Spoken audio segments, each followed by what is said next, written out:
Quando Marc Marques, no ano passado, caiu, se espatifou e quebrou o braço, logo falaram, Fábio Quartararo vai ser o campeão. Ganhou 2 corridas. E no final das contas terminou em 8º no campeonato do ano passado. Afinal, Quartararo ou Quartararo, ele é bom mesmo? Aconteceu alguma coisa de errado ou ele é uma enganação? É o que vamos falar a respeito nesse GP às 10.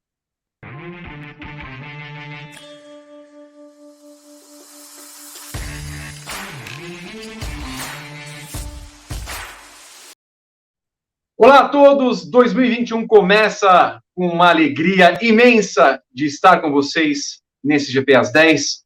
Curtam esse vídeo, sempre é bom dar o like, se inscrevam no nosso canal, ativem as notificações. Tenho comigo Juliana Tesser para falar a respeito do que foi 2020, mas principalmente a decepção, a tristeza, o que não correspondeu como se esperava pelo que fez em 2019 e depois das 2 primeiras corridas em 2020, em que fez 50 de 50 pontos possíveis. E aí, quando olha para o campeonato final, o camarada termina na 8ª colocação. Estamos falando de Fabio Quartararo, française, e Juliana Tesser vem aí para dizer. Juliana Tesser, eu vi que no vídeo do ano passado, a respeito de Mir e Quartararo, você falou que, aliás, de Mir e Morbidelli, você falou que o Morbidelli foi um piloto melhor em 2020, embora tenha sido, obviamente, justo o título do Mir. E também falou a respeito do Quartararo.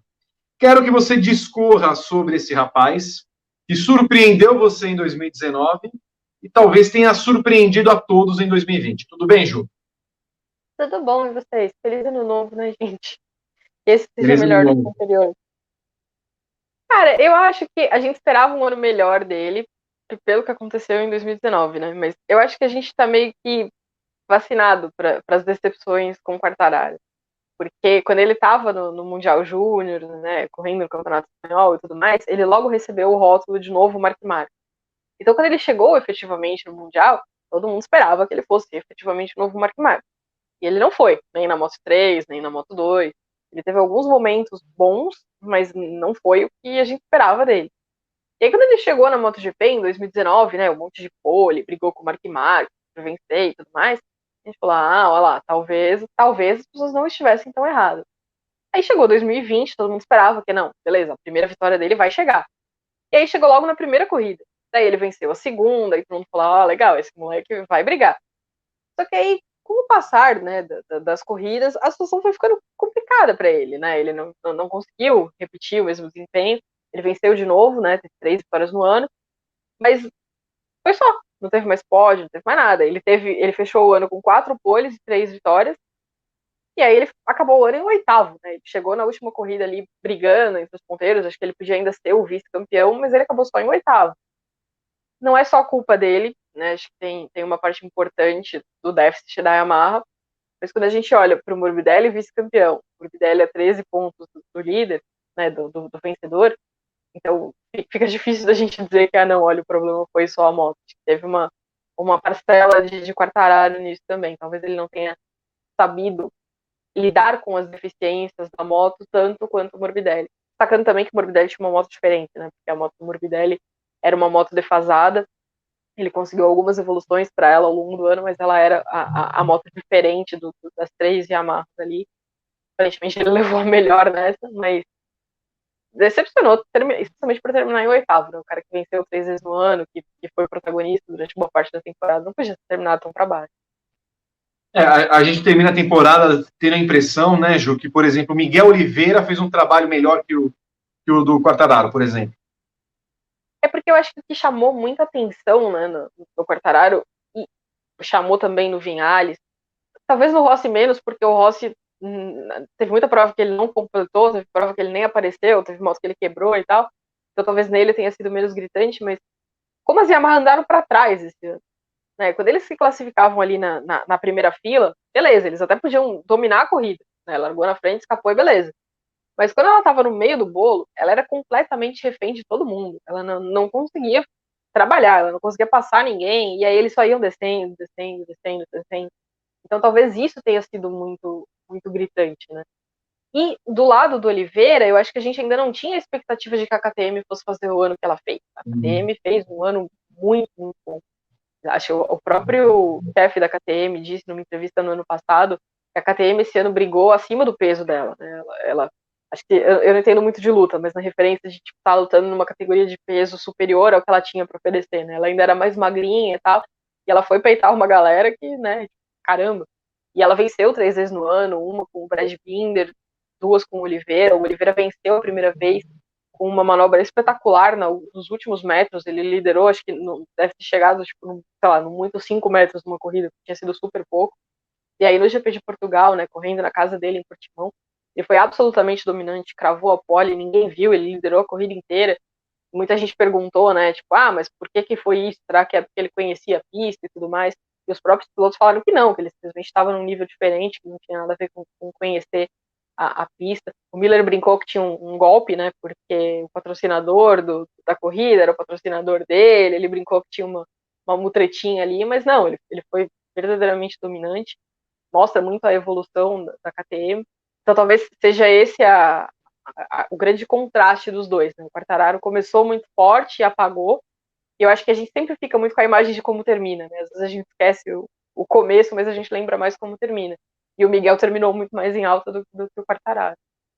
Até porque o Quartararo não teve uma performance dominante como a do Miguel nas 3 corridas que venceu, né?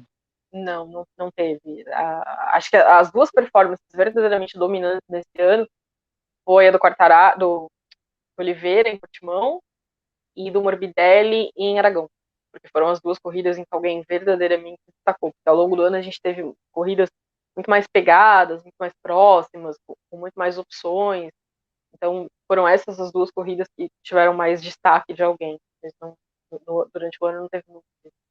Ô Ju, quando a gente olha para 2020 como um todo, e isso também acontece na Fórmula 1, e a gente não vê um Mark Marques no grid, a gente consegue ter uma lupa melhor de quem são os outros pilotos, né? Porque quando o Mark Marques estava em 2019, não fosse aquele GP em Austin, nos Estados Unidos, ele teria chegado em primeiro e segundo em todas as provas. Então, a gente sempre tem uma lupa no que aquele cara faz e o resto é um mero complemento.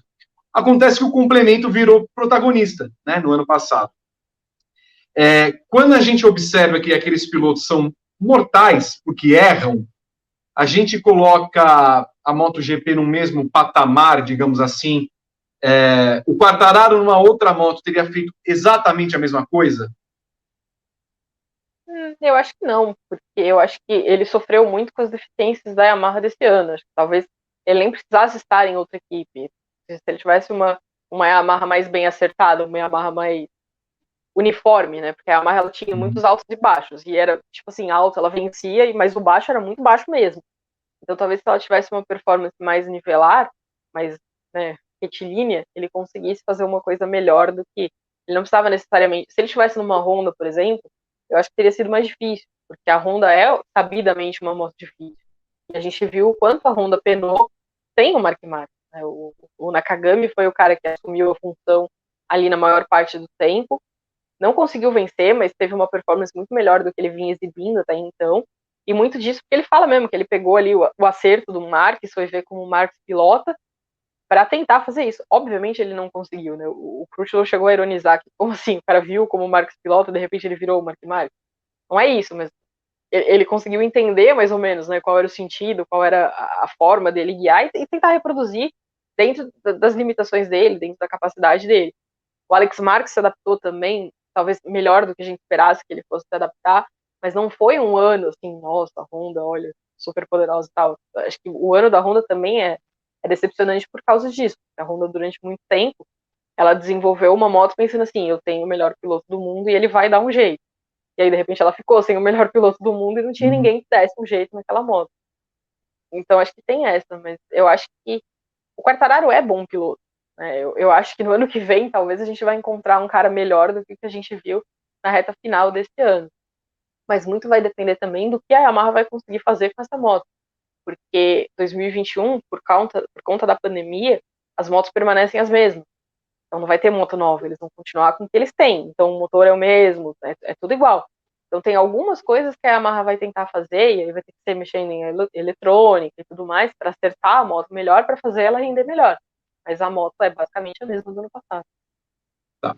nesse patamar que eu estou dizendo, então. Nenhum piloto consegue fazer o que Mark Marques faz, minimamente, no sentido de extrair o melhor da moto.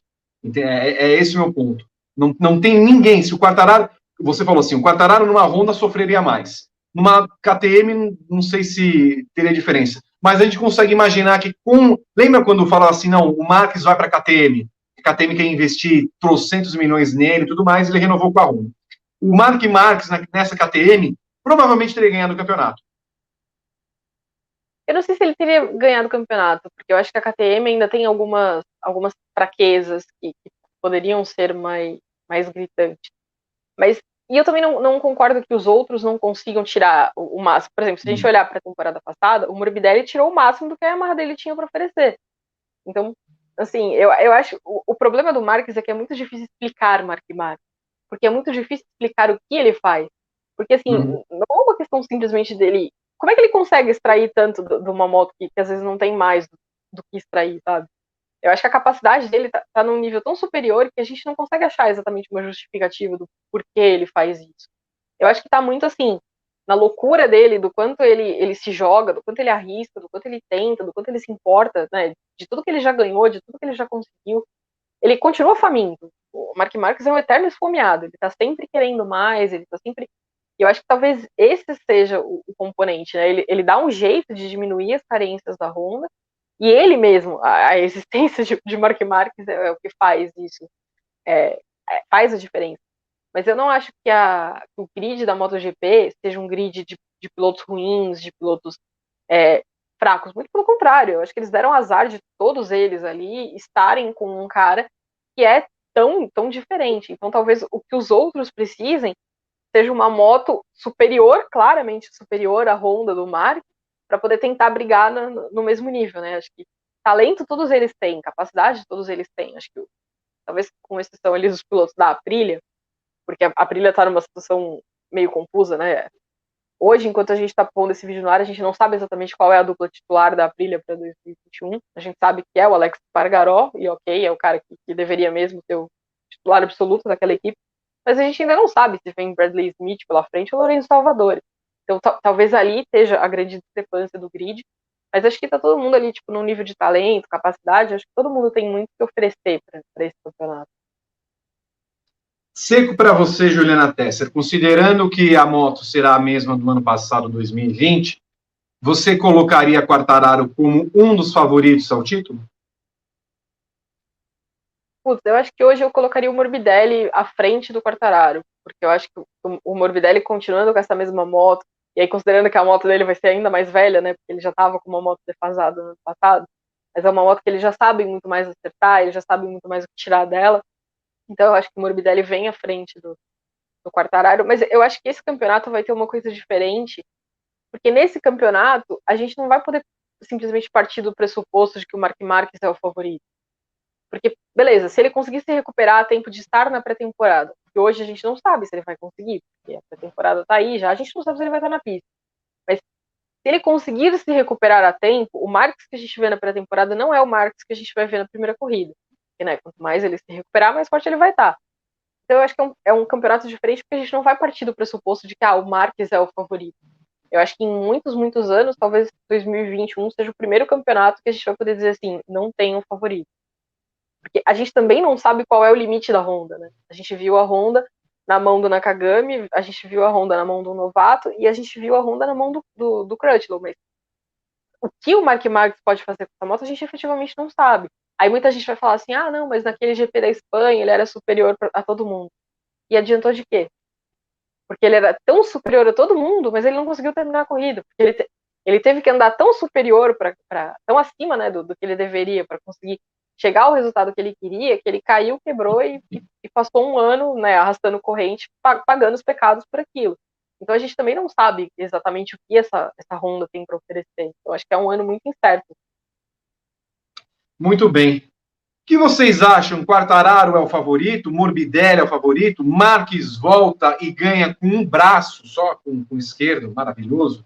Coloquem aqui no vídeo, sempre é bom ter os seus comentários a respeito da MotoGP. Obrigado, Ju. Bom ano para você.